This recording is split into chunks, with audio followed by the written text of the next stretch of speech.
¿Me Sí, escucha? doctor. Ah, Sí, ok. doctor, sí se le escucha. Sí, doctor, se Sí, escucha. muy bien. Son las 3:15, fíjense, y Sí, se empezamos. escucha, doctor. Fantástico, empezamos la práctica. Ya habíamos visto la mitad de esto, así que vamos a avanzar, por favor, a toda la parte que me interesa, que es una figura que está en la página 15, si ustedes recorren, o por aquí mismo, vamos a ver, porque todo lo demás lo habíamos ya analizado y nos corresponde ver esta página. Esta página me interesa mucho que la analicemos porque es la base de lo que va a ser la comprensión de la insuficiencia cardíaca. Fíjense, la función cardíaca está comprometida. ¿Qué ocurre con eso? La presión arterial empieza a bajar. No se olviden que los síntomas de insuficiencia cardíaca son edema, disnea y alteraciones de todo lo que es la precarga, postcarga, etc. La presión arterial empieza a bajar, se produce un bloqueo o digo un reflejo vasoreceptor y esto aumenta el tono simpático descendente. Hasta ahí estamos todos correctos. Al aumentar el tono simpático se activan receptores alfa y se activan receptores beta. Si los receptores alfa se activan, se produce una vasoconstricción. Esta vasoconstricción aumenta la postcarga, aumenta la demanda de oxígeno del miocardio y empeora la insuficiencia cardíaca. No cabe duda entonces que si vamos a tener que se aumente el tono simpático a través de receptores alfa y también beta, fíjense, los beta aumentan la liberación de renina, le podemos dar medicamentos bloqueadores beta adrenérgicos o le podemos dar mixtos bloqueadores alfa y beta como el carvedilol y ahí jugamos a dos frentes. Bien, el aumento de la renina produce un aumento de la actividad de la angiotensina 2. Aquí esa angiotensina 2 también va a producir vasoconstricción y va a dar lugar a todo este efecto. Podemos utilizar acá IECAS, inhibidores de la enzima convertidora, por lo tanto evitamos que haya un aumento de la angiotensina 2, que se produzca vasoconstricción, etc. Por otro lado, la angiotensina 2 aumenta la aldosterona aumenta la retención de sodio, esto aumenta la expansión del volumen intravascular y aumenta la precarga. Esto da lugar a que haya un aumento de la demanda de oxígeno del miocardio.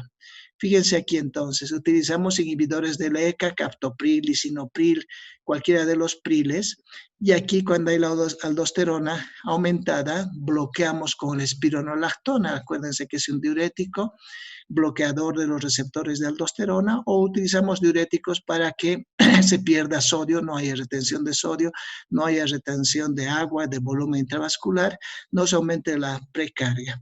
Aquí utilizamos venodilatadores, como pueden ser los nitratos, y aquí utilizamos vasodilatadores. Fíjense, este esquema es extraordinariamente lindo porque nos muestra todo el trastorno fisiopatológico que hay en la insuficiencia cardíaca y cuáles son los mecanismos de acción de los medicamentos.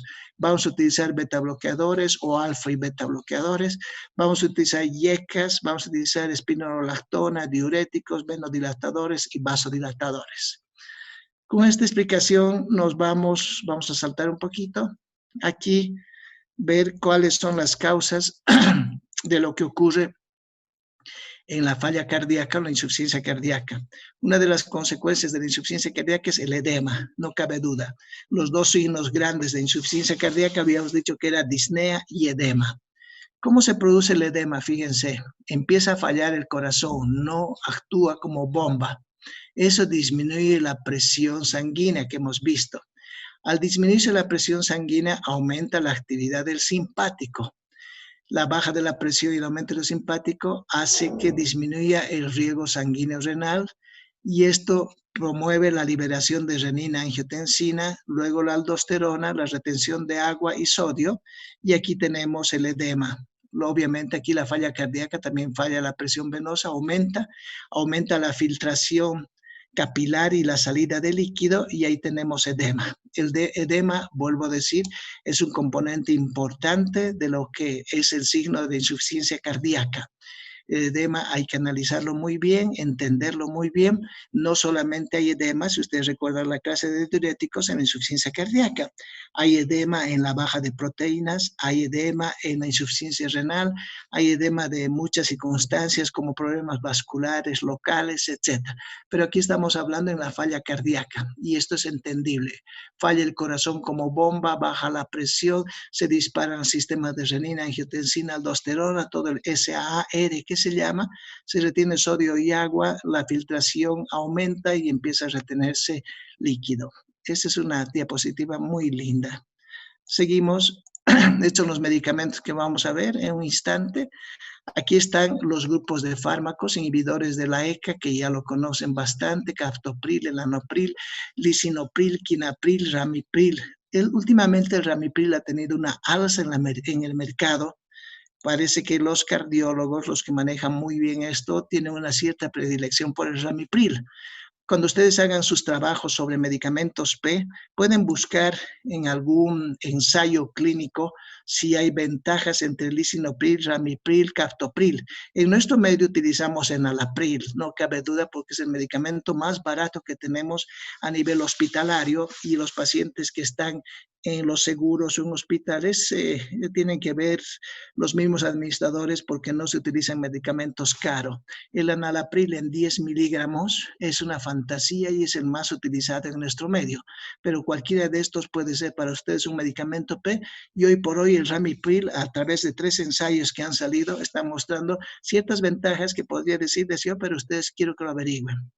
Los bloqueadores de los receptores de angiotensina, losartán es el que más se utiliza en nuestro medio, pero el valsartán ha mostrado en 3 trabajos ser excelente, mejor inclusive que losartán. También me interesa que eso revisen.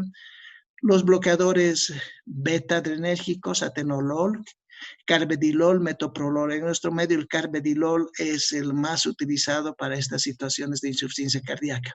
Diuréticos, acuérdense que tenemos diuréticos de asa, bumetanida, furosemida, diuréticos de tipo tiacidas, etcétera, que son medicamentos para utilizar. Aquí están los vasodilatadores directos, la hidralacina, los nitratos, isorbides de nitrato, mononitrato, nitrato de sodio, y los agentes inotrópicos, que quizás son medicamentos nuevos que vamos a tratar ahora, como la digoxina, dobutamina, innarinona, milrinona, que son medicamentos que han sido hoy sustituidos por otros más agentes inotrópicos que han salido al mercado. Los antagonistas o bloqueadores de receptores de aldosterona, tenemos la esplenona y la espironolactona. La espironolactona, fíjense el nombre, se llama aldactone en nuestro medio. En todo el mundo se lo conoce más como aldactone. Es un medicamento muy bueno. Viene 25, 50 y 100 miligramos. La dosis habitualmente es de 100 miligramos. Aquí esto lo van a leer ustedes, por favor. Me interesa mucho qué hace en relación al efecto hemodinámico, los agentes farmacológicos y el efecto hemodinámico. Reducen la postcarga, la precarga, etcétera, etcétera. Eso lo van a analizar con mucha calma. Lo mismo que estas consideraciones terapéuticas. Siempre pongo estos resúmenes porque son excelentes. Son de libros que no hay mucho en nuestro país, pero son excelentes revisiones donde ponen las consideraciones. Aquí fíjense los IECAS, no cabe duda. Si la angiotensina de tipo 1 es estimulada por la renina, se convierte en angiotensinógeno, se convierte en angiotensina 1, que es inactiva, y este da lugar a que se convierta en angiotensina 2 con la enzima ECA, la enzima convertidora. Pero si se inhibe este paso, tenemos todos los beneficios que se consiguen con los IECAS. Baja la acción del sistema nervioso simpático, aumenta la vasodilatación en el músculo liso, se retiene menos sodio y agua, baja la retención, aumentan los niveles de bradicinina, y todo esto disminuye la precarga y la postcarga, y por lo tanto aumentan el trabajo del corazón y pueden ser beneficiosos. Los medicamentos que más han demostrado ser útiles son estos, los IECAS. Aquí vamos a revisar un poquito, esta parte me interesa. Dice los IECAS reducen la vasoconstricción, mejoran la hipoperfusión de vasos, la hiponatremia, la hipopotasemia y la retención de líquidos atribuibles a la actividad compensadora del sistema renina-angiotensina. Se trata de los fármacos de primera acción antagonistas del sistema renina-angiotensina-aldosterona, que es SRA. Múltiples ensayos, dice, fíjense que hay muchísimos ensayos sobre estos tratamientos. Ensayos clínicos han demostrado que los inhibidores del ECA mejoran los síntomas y la supervivencia en pacientes con disfunción sistólica del ventrículo izquierdo. Esto no solamente demostrado en estos trabajos que dice de la revista Circulation, sino que hay muchísimos trabajos hoy, actualmente pueden ver en internet, muchísimos que siguen indicando las ventajas de utilizar los IECAs. Los inhibidores de IECA pueden prevenir, esta es una palabra que tienen que marcar, por favor, el desarrollo de insuficiencia cardíaca en pacientes con disfunción asintomática y en los que se presentan con algo riesgo de desarrollar una cardiopatía estructural o síntomas. No se olviden que dentro de la fisiopatología de la insuficiencia cardíaca viene la remodelación y esta remodelación muscular, si el paciente tiene diabetes y tiene otro, es más complicado, va a llevar a una hipertrofia ventricular izquierda y vamos a tener problemas que se van a traducir en una falla de eyección a través de los ventrículos, del ventrículo izquierdo probablemente. No se ha alcanzado un consenso sobre la dosis óptima de los IECAs. Vuelvo a decir, hay todavía muchos trabajos y han salido buenos últimamente. La ausencia de respuesta beneficiosa inicial, esto también hay que subrayar, al tratamiento con inhibidor no excluye beneficios a largo plazo, es decir, son medicamentos que se empiezan a utilizar y a largo plazo son muy buenos. Son medicamentos que no se deben suspender a menos que haya muchos síntomas de toxicidad en el paciente o que se desarrolle la tos que habíamos dicho por la liberación de bradicinina. La mayor parte de los inhibidores del ECA se secretan por los riñones, se necesita un ajuste cuidadoso de los pacientes si tienen insuficiencia renal, hay que tener mucho cuidado.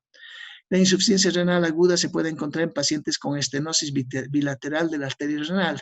Esto habíamos comentado en varias oportunidades que gracias a ahora que tenemos la resonancia magnética o la angioresonancia, podemos describir de inicio si es que hay un problema en las arterias renales.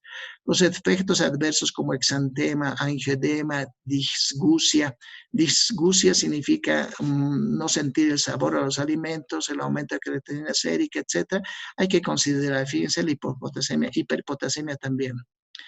Los suplementos orales de potasio, los sustitutos de sal con potasio y los diuréticos ahorradores de potasio se deben emplear con cuidado cuando estamos utilizando los IECAs. Es más frecuente encontrar granulocitosis y angioedema con captopril en comparación con los demás IECAs. Por lo tanto, digo, en nuestro medio el IECA que más se utiliza es el enalapril, pero han salido buenos artículos como el ramipril y otros que hemos mencionado. Dice sobre todo en pacientes con enfermedad de colágeno vascular o creatinina superior a 1.5. Y aquí aparece, esto dice con negrillas en vez de estar con cursivas, los inhibidores de la ECA están contraindicados durante el embarazo. Siempre ha sido una pregunta reiterativa en todos los exámenes. ¿Se puede dar inhibidores de ECA durante el embarazo? No, no se deben dar. Bien. El enalapril, les había dicho, es el mejor y el enalaprilato es un metabolito activo del enalapril que se puede administrar por vía intravenosa. Su acción aparece más rápida, su semivida farmacológica es más corta que la del enalapril normal. La dosis inicial es de 1.25 cada 6 horas. Intravenosa estamos hablando, que se puede ajustar a 5 miligramos cada 6 horas. Los pacientes que reciben diuréticos o tienen alteraciones de la función renal, fíjense una creatinina superior a 3 y es una disfunción muy severa, o eliminación de creatinina menor a 30, deberían recibir inicialmente dosis más baja cada 6 horas. Cuando se está pasando de la dosis intravenosa a la bioral, 0.6 de enalapril intravenosa cada 6 horas equivale aproximadamente a 2.5 de enalapril diarios. Les había dicho que la dosis habitual en nuestro país, manejado por los cardiólogos, no es 2.5, es habitualmente 10 miligramos. No se ha demostrado que los antagonistas de receptores alfa-adrenérgico mejoren la supervivencia en insuficiencia cardíaca. Esto también es cierto porque habíamos visto en el esquema hace un ratito que evitaban la vasoconstricción, pero no mejoran la supervivencia. Y los pacientes hipertensos tratados con doxazosina como tratamiento de primera línea muestran un aumento de sufrir una insuficiencia cardíaca más severa. Entonces, fíjense, son datos muy importantes.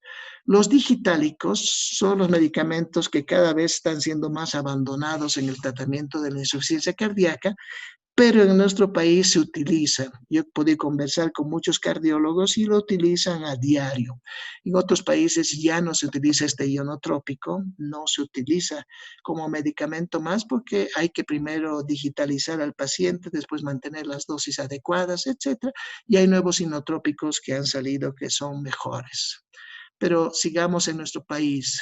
Los glucósidos digitálicos aumentan la contracción del miocardio y pueden atenuar la activación neurohormonal que hemos visto asociada a la insuficiencia cardíaca.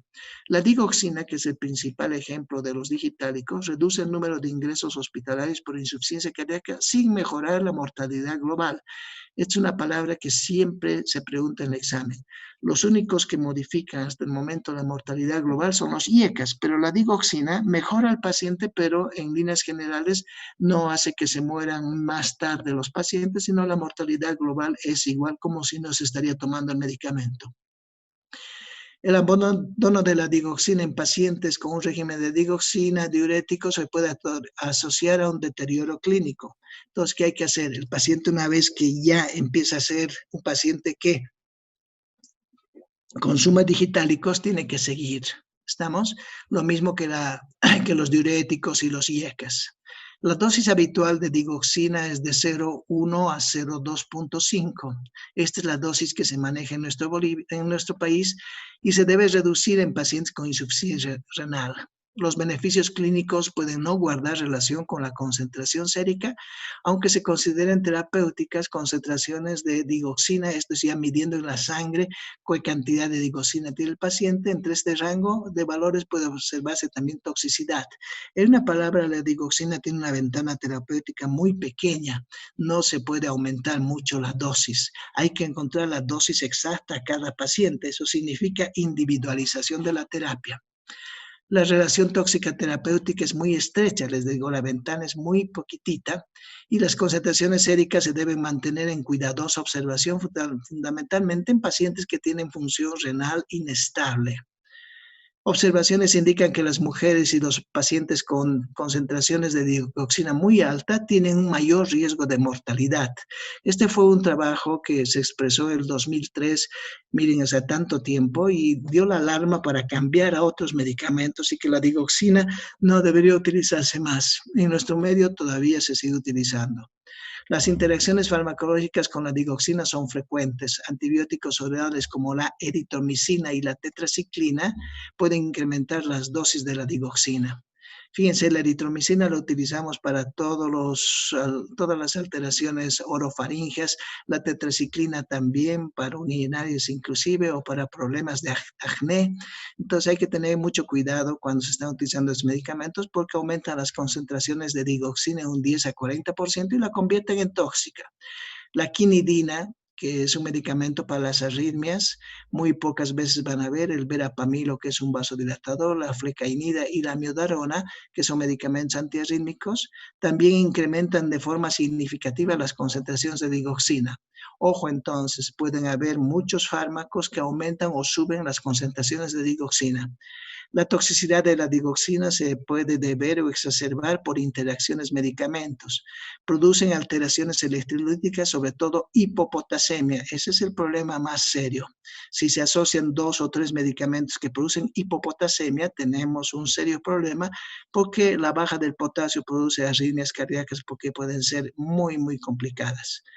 Bien, aquí la acción de la digoxina bloquea, que hemos dicho, la bomba sodio-potasio ATPasa. Al no funcionar esto, aumenta la concentración del calcio, el calcio empieza a ingresar a las miofibrilas y se produce mayor contracción. Fíjense en esta que me interesa mucho, que nos muestra con quienes puede producirse una interacción de la digoxina y pueden aumentar las concentraciones o más bien disminuir los niveles de potasio. Fíjense, una de las consecuencias del uso de digoxina es la baja del potasio. Entonces empezamos por aquí abajo. Disminuyen los niveles de potasio sanguíneo los corticoides. ¿Para qué utilizamos los corticoides? La dexametasona, betametasona, muchas veces utilizamos para procesos inflamatorios o para procesos crónicos, colagenopatías, etc. Esos medicamentos bajan el potasio y si el paciente está tomando digoxina y le asociamos otro diurético que pueda producir baja del potasio como las tiazidas, hidroclorotiazidas o diuréticos de asa, vamos a tener problemas con la concentración de potasio. Ahora, fíjense, en estos casos, estos medicamentos aumentan la concentración de digoxina durante la terapia corriente. Habíamos dicho eritromicina, tetraciclina, son dos antibióticos que se utilizan, quinidina, verapamil o amiodarona, que son antiarrítmicos que se utilizan. Entonces, cada vez que uno utiliza estos medicamentos, particularmente eritromicina, tetraciclina, que es de uso general por el médico general, la amiodarona, quinidina no van a utilizar mucho, pero eritromicina y tetraciclina sí. Hay que preguntar y hacer una anamnesis farmacológica muy seria para preguntar si el paciente está tomando digoxina, si el paciente tiene insuficiencia cardíaca, cambiar estos medicamentos, no utilizar eritromicina ni tetraciclina porque vamos a aumentar la concentración de digoxina sin que aumentemos la misma tableta. Utilizamos la misma concentración, 0,25, pero eso se convierte en 0,8, un poco más, y empieza la toxicidad cardiotóxica que tiene la digoxina. Entonces, fijarse bien, por favor. Aquí habíamos dicho, el inotrópico ideal es la digoxina, mejora el gasto cardíaco por alteración de la pre-postcarga, no produce taquicardias ni arritmias, no provoca aumento de la concentración, necesidad de oxígeno miocárdica, disponibilidad en diferentes formas de administración, parenteral u oral. Y voy a aumentar un poquito. Especificidad para órganos determinados, para distintos tipos de receptores adrenérgicos. Fíjense aquí los cambios hemodinámicos. Les había mostrado una lámina que me interesa que eso por favor lo analicen con mucho cuidado. Pueden hacer inclusive un mapa conceptual sobre los cambios hemodinámicos. ¿Qué pasa con los glucósidos cardíacos? Y entonces la digoxina aumenta el inotropismo, nos interesa mucho porque aumenta la fuerza, aumenta el automatismo, disminuye la conducción auriculoventricular, disminuye la frecuencia cardíaca, aumenta el volumen minuto, disminuye resistencia, aumenta la diuresis, disminuye la presión venosa central, disminuye la PCP, disminuye la presión diastólica, etc. Tiene muchas cualidades. Los cambios electrocardiográficos son preguntas de examen. Vuelvo a decir, a pesar de que la digoxina no se utiliza mucho, son preguntas de examen. ¿Qué pasa con los glucósidos cardíacos en el electrocardiograma? Presentan una onda T disminuida, el segmento ST deprimido, que se llama cubeta digitálica, y acortamiento del intervalo QT. Estas son palabras mágicas que ustedes tienen que conocerlas en su totalidad. ¿Qué significa acortamiento del intervalo QT y qué repercusión tiene en el paciente? ¿Qué significa aumento del intervalo PR y qué repercusión? Lo mismo que el segmento ST. Son preguntas de examen que siempre se preguntan. La farmacocinética, vuelvo a decir, digoxina, digitoxina o avaina eran los medicamentos que se utilizaban y aquí está su eliminación renal, hepática, etc. Interacción, y hemos dicho, van a interactuar con diuréticos de tipo asa, tiazidas, quinidina, amiodarona, etc. La espironolactona disminuye la excreción de digoxina. Los efectos clínicos de los digitálicos disminuyen la disnea. Acuérdense que la disnea es el signo mayoritario de la insuficiencia cardíaca. Disminuyen la taquicardia, disminuyen el tamaño del corazón, aumentan flujo sanguíneo renal, aumentan la diuresis. Son buenos medicamentos, no cabe duda. Ojalá que se puedan seguir utilizando. Es como la penicilina, jamás va a pasar de moda. Ya nadie utiliza penicilina, pero la penicilina es un buen medicamento. Lo mismo que los digitálicos. ¿Qué se hace cuando la persona se ha intoxicado o la concentración se ha elevado por interacción con medicamentos? Lo primero es suprimir la medicación. Monitorizar con un electrocardiograma continuo, un Holter, instalar al paciente una medición de todo el tiempo del electrocardiograma porque hemos visto que va a producir alteraciones electrocardiográficas evidentes. Y dar cloruro de potasio y llegar por vía intravenosa a valores normales. No se olviden que el cloruro de potasio jamás se coloca en vía directa de la vena, sino que tiene que ser a goteo. Hay que hay que renovar los valores del potasio o mejorar porque están en hipopotasemia, pero no intravenoso directo, sino a goteo. El sulfato de magnesio también a goteo. ¿De acuerdo? Se pueden utilizar algunos medicamentos como estreptoquinasas o algunos medicamentos para mejorar la circulación, clorpromacina para los vómitos, atropina en 1 o 2 miligramos en 24 horas si es que hay bradicardia, porque la intoxicación digitálica baja la frecuencia cardíaca y la bradicardia puede ser muy molestosa para el paciente, inclusive puede ser fatal. Alguna vez se han descrito esos. Interacciones terapéuticas, hemos dicho, va a producir insuficiencia, fibrilación, aleteo auricular, las indicaciones de los glucósidos, no de las interacciones. Insuficiencia cardíaca, no cabe duda, fibrilación auricular con o sin insuficiencia cardíaca, aleteo auricular y taquicardia paroxística ventricular. Esta gráfica o esto, márquenlo porque siempre es pregunta de examen. A pesar de que los digitálicos no se utilizan mucho, ¿cuáles son sus indicaciones? Insuficiencia cardíaca mejora calidad de vida, pero no aumenta la vida, no disminuye la mortalidad. La fibrilación auricular es su primera indicación, sobre todo si es que hay insuficiencia cardíaca debida a esta. El aleteo o el flutter auricular también es una indicación. Y fíjense ventricularmente la taquicardia paroxística. Esta es una diapositiva que siempre se pregunta.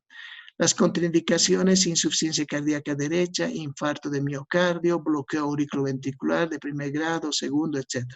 Las dosis de la digoxina y otros fármacos que son inotrópicos, la dopamina, que se va a utilizar casi exclusivamente en terapia intensiva. La digitalización, fíjense, todos los días se da la misma cantidad, pero el fármaco va acumulándose y llega un momento que damos la misma dosis, pero el fármaco está acumulado. El fármaco excretado se mantiene casi constante, pero queda un poquito del fármaco y cada vez que damos el mismo medicamento se va aumentando. Por lo tanto, esa digitalización era la complicada para el manejo de los médicos. Bien, fármacos inotrópicos, otros. Tenemos los simpático-miméticos que son potentes para utilizar en insuficiencia cardíaca grave. Los efectos beneficiosos y adversos vienen mediados por la estimulación de receptores beta-adrenérgicos del miocardio. Así actúan los inotrópicos, por favor. Los efectos adversos más importantes se relacionan con la naturaleza arritmogénica de estos compuestos. Pueden producir arritmias y el riesgo de que se agrave un esquema de miocardio. El tratamiento se debe orientar en función de la vigilancia hemodinámica cuidadosa, fíjense, y del electrocardiograma. Los pacientes con insuficiencia cardíaca crónica resistente pueden beneficiarse a nivel sintomático de la administración ambulatoria de fármacos inotrópicos por vía intravenosa como tratamiento paliativo o como un puente de soporte ventricular mecánico o antes del trasplante cardíaco. Sin embargo, esta estrategia puede aumentar la posibilidad de arritmias. No se olviden, son medicamentos, los inotrópicos, muy arritmogénicos. Bien, ¿qué medicamentos tenemos? La dopamina y dobutamina. Vuelvo a decir, estos medicamentos se manejan en terapia intensiva, no se manejan en salas habituales. Debería emplearse fundamentalmente la dopamina para estabilizar a los pacientes hipotensos. En algún momento se puede utilizar. La dobutamina es un análogo sintético de la dopamina y ha sido descrita en su tolerancia de estos medicamentos. No tiene un papel importante la dobutamina en el tratamiento de insuficiencia cardíaca secundaria a una disfunción diastólica, pero es un medicamento que no lo va a manejar uno, sino el terapista. Los inhibidores de la fosfodiesterasa son nuevos medicamentos que han ingresado, como la milrinona y otros fármacos más. Aumenta la contracción del miocardio, producen vasodilatación, aumenta el AMP cíclico. La milrinona está disponible en uso clínico y está indicado para el tratamiento de la insuficiencia cardíaca resistente. Esta es una palabra que deben subrayar porque no es para la insuficiencia cardíaca inicial, sino la resistente. Pueden producir hipotensión en pacientes que reciben vasodilatadores, etc. La milrinona puede mejorar la hemodinámica en pacientes que reciben tratamiento simultáneo con dobutamina o dopamina. Los datos indican que la administración intrahospitalaria a corto plazo de mirrinona en adultos, además del tratamiento médico convencional, no reduce la duración del ingreso ni la frecuencia de reingresos o la mortalidad. Es decir, es un buen medicamento, pero no va a tener influencia en lo que va a ser mejorar la vida o el tiempo de vida del paciente. Tratamiento con diuréticos, no cabe duda.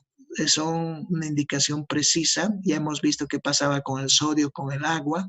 Hay que valorar constantemente. El gran problema es la hipopotasemia, la hiponatremia, hipomagnesemia, la contracción del volumen, la alcalosis, que hay que estar constantemente midiendo.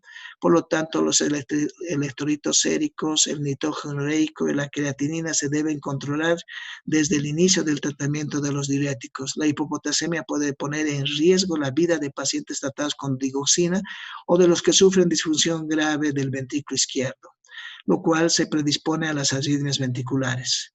Los diuréticos tiacídicos, fíjense, la hidroclorotiazida, la clortalidona, son los más utilizados.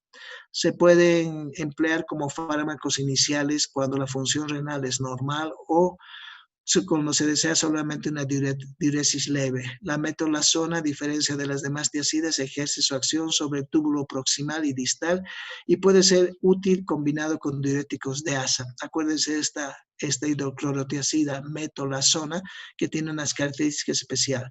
Los diuréticos de asa, furosemida, torasemida, bumetanida, ácido tacrínico, se emplean en pacientes que necesitan una diuresis importante y en los que se muestra una marcada reducción de la función renal. Habíamos dicho que los diuréticos de asa pueden manejarse inclusive cuando la creatinina esté en niveles de 2.5 o 3. La furosemida reduce la precarga al producir venodilatación directa por vía intravenosa, lo que convierte un tratamiento útil en insuficiencia cardíaca o el edema agudo de pulmón.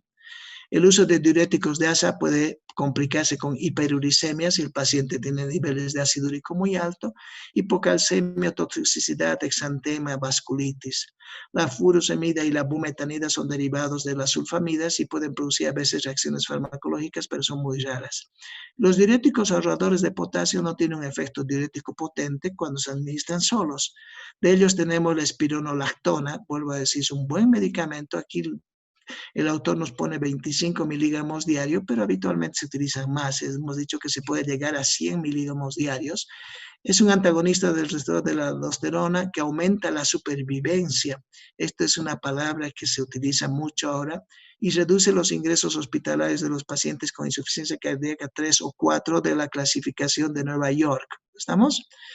Está indicada en pacientes cuando la creatina es superior a 2.5. Habíamos dicho que la furosemida se indicaba, pero también la espironolactona es un buen medicamento y el potasio es menor a 5. Existe el riesgo de desarrollar hiperpotasemia con riesgo de muerte cuando se emplean estos compuestos. Además, puede aparecer ginecomastia en el 10 a 20% de los pacientes con espironolactona. Recuérdense que produce alteraciones endocrinas. Hay que controlar el potasio sérico siempre en forma constante, evitar la hiperpotasemia, más aún si se utilizan inhibidores de la ECA o AINES en estos pacientes que tienen además insuficiencia renal. La esplenona es un antagonista selectivo del receptor de la aldosterona sin efectos hormonales como la espironolactona. Es su prima hermana, pero es muy buena y ha sido aprobada para que se pueda utilizar. Los bloqueadores de los receptores de angiotensina 2, los ARA2 o BRCA, inhiben el sistema renina-angiotensina porque bloquean el receptor específico. Reducen la morbimortalidad asociada a la insuficiencia cardíaca en pacientes que no reciben un inhibidor de la ECA, por lo que se pueden administrar cuando aquellos no se toleran. A diferencia de los inhibidores de la ECA, estos fármacos no aumentan la concentración de bradicinina, por lo tanto no tienen problemas como tienen los inhibidores de ECA de la tos. Es preciso tener cuidado en pacientes que tienen insuficiencia renal o estenosis de la arteria. Es necesario vigilar en forma frecuente e igual que los IECAs están contraindicados en el embarazo. Esa es pregunta de examen siempre. Los bloqueadores receptores beta-adrenérgicos, habíamos dicho, se van a utilizar sobre todo para problemas que hemos mencionado hace un ratito. Dice, han demostrado muchos ensayos los efectos beneficiosos de los beta bloqueadores en el estado funcional, progresión de la enfermedad y en supervivencias con pacientes en insuficiencia cardíaca 2 a 4 de la clasificación de Nueva York. Mejora la fracción de eyección. Habíamos dicho hoy por hoy la insuficiencia cardíaca se clasifica con fracción de eyección baja o con fracción de eyección normal. Estos mejoran la fracción de eyección, mejora la tolerancia al ejercicio, etc. Habitual es que se necesite un tiempo para recién observar los efectos a nivel del ventrículo izquierdo, pero puede haber arritmias y puede haber incidencia de muerte súbita. La administración beta bloqueantes debe iniciarse en dosis bajas y ajustarlas constantemente según cómo está la presión arterial y la frecuencia cardíaca, de eso no cabe duda. ¿De acuerdo? En algunos pacientes puede producir retención de volumen con empeoramiento de la insuficiencia cardíaca. Los beta bloqueantes tienen propiedades únicas y sus beneficios pueden no ser efectos de clase. Se recomienda uno de los 3 beta bloqueantes que han demostrado en ensayos su aplicación, el carvedilol, metoprolol y bisoprolol. Son los 3 medicamentos mejores ideados para el tratamiento de la insuficiencia cardíaca. Los vasodilatadores se utilizan también en pacientes con insuficiencia cardíaca, no cabe duda. Ya habíamos dicho hace un ratito, aquí tenemos vasodilatadores orales que deben emplearse, etcétera. Tienen vida media corta. Aquí están los vasodilatadores en insuficiencia cardíaca, hidralazina, nitroglicerina, isorbide, minoxidil, nitroprusiato de sodio, prazosina, etcétera, etcétera. Aquí están los fármacos coadyuvantes y lo que se ha desarrollado. La hidralazina es actualmente uno de los medicamentos vasodilatadores que más se utiliza en estos casos. Actúan produciendo vasodilatación y reduciendo la postcarga. Esa es pregunta de examen. ¿Estamos? Se ha visto que en combinación con los nitratos aumentan la supervivencia. Fíjense ese término cómo utilizo. Se ha demostrado que la combinación de hidralazina y de nitrato de isorbide reduce la mortalidad en pacientes negros cuando hay un tratamiento convencional a los betabloqueadores o a los IECAS. Puede aparecer, sin embargo, una taquicardia refleja con aumento del consumo de oxígeno, por lo que hay que tener mucha precaución si el paciente tiene una cardiopatía isquémica que ha inducido insuficiencia cardíaca. Los nitratos son venodilatadores, ayudan a aliviar los síntomas de la congestión venosa y pulmonar. El tratamiento con nitratos puede provocar una hipotensión en pacientes por reducir la precarga. Los vasodilatadores parenterales deben reservarse a pacientes con insuficiencia cardíaca grave que no toleran la vía oral, ¿de acuerdo? Y hay que estar pendientes de todo el trastorno hemodinámico. La nitroglicerina es un potente vasodilatador que afecta el lecho venoso y en menor medida el arterial. Alivia la congestión venosa pulmonar sistémica, es un vasodilatador coronario eficaz que hemos visto. El nitroprusiato de sodio es un vasodilatador arterial directo. La nitroglicerina era venoso y arterial, este es arterial directo, con propiedades venodilatadoras menos potentes. Su efecto predominante es la reducción de la postcarga y resulta ideal en pacientes con insuficiencia cardíaca que se encuentran hipertensos, sobre todo cuando hay una hipertensión muy fuerte o insuficiencia aórtica y mitral. El nitroprusiato debe emplearse con precaución en pacientes con insuficiencia con isquemia cardíaca debido a que reduce el flujo regional de la sangre, produce un robo coronario. Esta es pregunta de examen. ¿De acuerdo? Seguimos, por favor. Las terapias recombinantes con esilitida, que es un vasodilatador arterial y venosa, en algunos casos está indicado, no es de manejo para ustedes, pero tienen que conocerlos. Aquí entonces fármacos usados en insuficiencia cardíaca, diuréticos, vasodilatadores, agentes inotrópicos, estimulantes beta, inhibidores de la fosfodiesterasa que hemos acabado de hablar. Todos tienen un objetivo que es disminuir el trabajo del corazón, mejorar la función del corazón como bomba, reducir la retención de agua, mejorar la calidad de vida y prolongar la sobrevida. No todos pueden, pero la gran mayoría sí. Bien, la dobutamina, los inhibidores de la fosfodiesterasa, la amrinona, que se ha puesto de moda últimamente, las características de ellos, y aquí hay consideraciones especiales. Fíjense, en un paciente con insuficiencia cardíaca tenemos que restringir líquidos y agua libre. Habíamos dicho que en algún momento inclusive se puede restringir a 1,5 litros al día o menos inclusive, sobre todo cuando el paciente tiene hiponatremia muy baja y sobrecarga de volumen. Se debe minimizar el uso de medicamentos por los efectos deleterios sobre la insuficiencia cardíaca.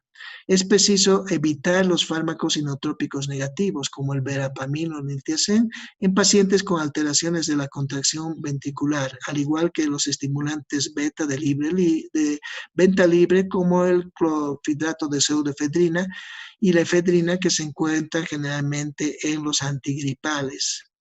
Conviene evitar en la medida posible los AINES, los antiinflamatorios no esteroideos, porque antagonizan los efectos de la IECA y de los diuréticos. Esa es pregunta de examen. La administración de suplementos de oxígeno puede aliviar la disnea, mejorar el aporte, etc. El paciente debe tener un oxígeno al lado.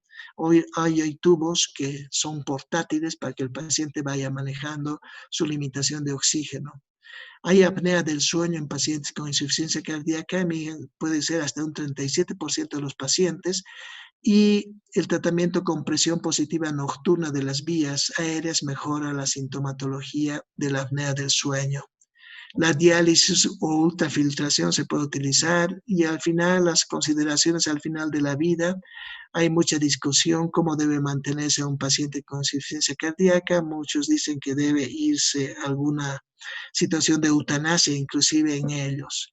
Estos son los estudios realizados con IECAS. Fíjense el Consensus 1. Algunos ya me han mandado estos trabajos, el SOL-BD, el estudio GC, que es muy conocido, el TRACE, que es muy conocido, el AIRE, etcétera, que lo van a leer ustedes, los van a analizar y van a escoger nuevos ensayos que se están produciendo. ¿De acuerdo? Y con esto terminamos el tema de insuficiencia cardíaca. Esto ya lo habíamos visto en la anterior clase. Mañana voy a repetir esta clase, y el día viernes en la tarde voy a avanzar el otro tema que voy a pasar y voy a subir a la plataforma, que creo que corresponden a dislipidemia o manejo de la dislipidemia o anemias, no me acuerdo mucho, pero uno de los dos voy a subir para continuar con las clases de farmacología.